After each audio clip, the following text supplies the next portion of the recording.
Assalamualaikum warahmatullahi wabarakatuh. Halo, perkenalkan, nama saya Najwa Ramadhani Aulia, mahasiswa Pendidikan Guru Sekolah Dasar Universitas Pelita Bangsa. Pada video ini, saya akan mempresentasikan rancangan aplikasi konseling digital untuk siswa sekolah dasar, khususnya kelas 3, yang saya beri nama Sahabat Hati. Aplikasi ini dirancang untuk membantu anak-anak yang mengalami permasalahan sosial emosional seperti konflik teman, rasa cemas, atau rendah diri. Mengapa konseling digital dibutuhkan? Anak kelas 3 sekolah dasar berusia sekitar 8 sampai 9 tahun berada pada tahap operasional konkret menurut Piaget, sehingga masih kesulitan memahami emosi yang bersifat abstrak.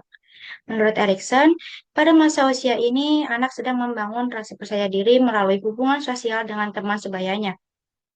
Dalam proses tersebut, anak sering mengalami konflik sosial seperti ejekan, pengucilan, rasa marah, cemas, atau rendah diri. Namun, banyak anak tidak berani menyampaikan permasalahan yang sedang mereka alami karena rasa takut, malu, atau tidak tahu harus bercerita kepada siapa. Salah satu contoh kasus nyata adalah kekerasan yang berujung pada meninggalnya seorang pelajar SD berusia 8 tahun di Riau akibat perundungan oleh teman sekolahnya.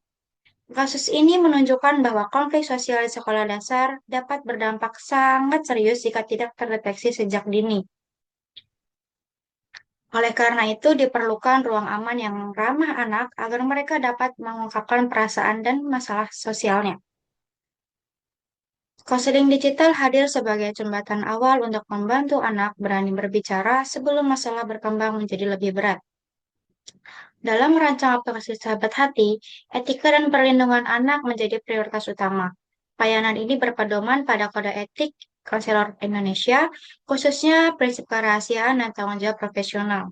Setiap penggunaan aplikasi dilakukan dengan persetujuan orang tua, data anak dijaga kerahasiaannya, tidak mengumpulkan data sensitif. Aplikasi yang digunakan bebas iklan, serta tidak menyediakan fitur komunikasi antar siswa. Aplikasi juga memiliki mekanisme pelaporan darurat jika terdeteksi masalah serius. Selain aman, Sahabat Hati juga mengintegrasikan nilai karakter seperti jujur, peduli, tanggung jawab, dan empati melalui cerita dan aktivitas interaktif, sehingga anak belajar berperilaku positif dengan cara yang menyenangkan. Selanjutnya yaitu rancangan layanan konseling digital dalam aplikasi Sahabat Hati. Layanan Sahabat Hati terdiri dari 4 jenis.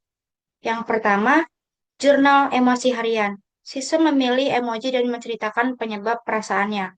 Yang kedua, formulir pengaduan anonim untuk melaporkan bullying atau kekerasan tekanan yang terjadi di sosial lingkungan sekolah.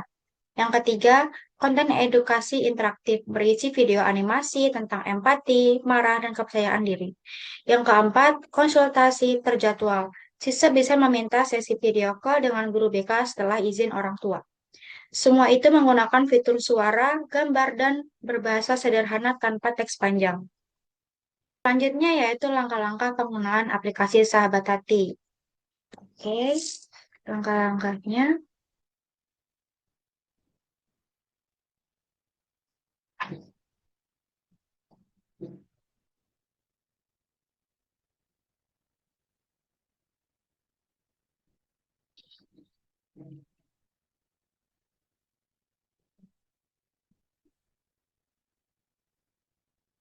Langkah pertama yaitu siswa login hanya dengan menggunakan kode kelas dan nomor absen, tidak menggunakan password.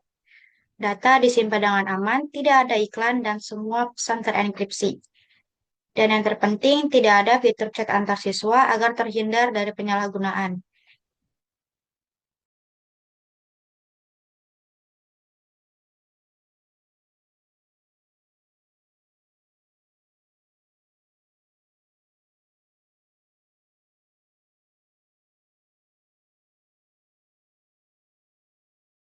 Di halaman utama terdapat 5 menu utama dengan ikon besar dan warna cerah. Yang pertama yaitu ada hari ini aku untuk jurnal emosi.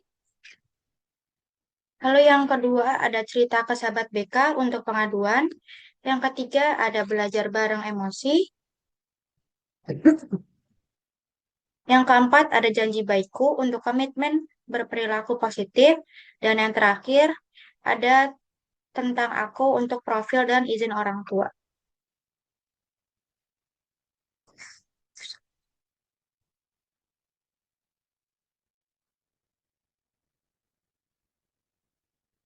Dan ini untuk tampilan hari ini aku terdapat ada emoji senang, sedih, marah, takut, dan senang. Nanti siswa akan memilih lalu menceritakan apa yang dia rasakan. Lalu tampilan berikutnya yaitu untuk cerita ke sahabat BK untuk pengaduan. Yang ketiga ada belajar bareng emosi untuk mengedukasi. Ada video apa itu marah, cara tenang, berbagi itu indah, dan kenapa kita takut. Lalu yang terakhir ada janji baikku, itu untuk berkomitmen berperilaku positif. Dengan cara menyapa teman, merapkan alat tulis, dan tidak marah-marah, dan masih banyak lagi.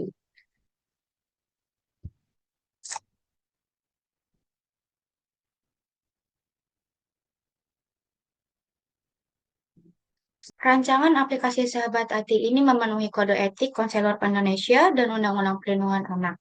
Orang tua harus memberi izin dan data dijaga dengan rahasia serta sistem mempunyai tombol darurat jika terjadi masalah serius.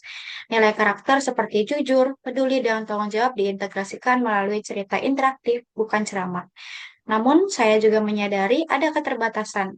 Tidak semua sekolah mempunyai akses internet, dan teknologi tidak bisa menggantikan empati manusia. Maka sahabat hati bukan pengganti guru BK, melainkan jembatan agar anak lebih berani berbicara. Demikian pemaparan rancangan aplikasi sahabat hati. Saya harap di masa depan setiap anak sekolah dasar mempunyai ruang aman untuk mengungkapkan perasaannya, karena kesehatan mental itu penting sejak usia dini. Terima kasih. Wassalamualaikum warahmatullahi wabarakatuh.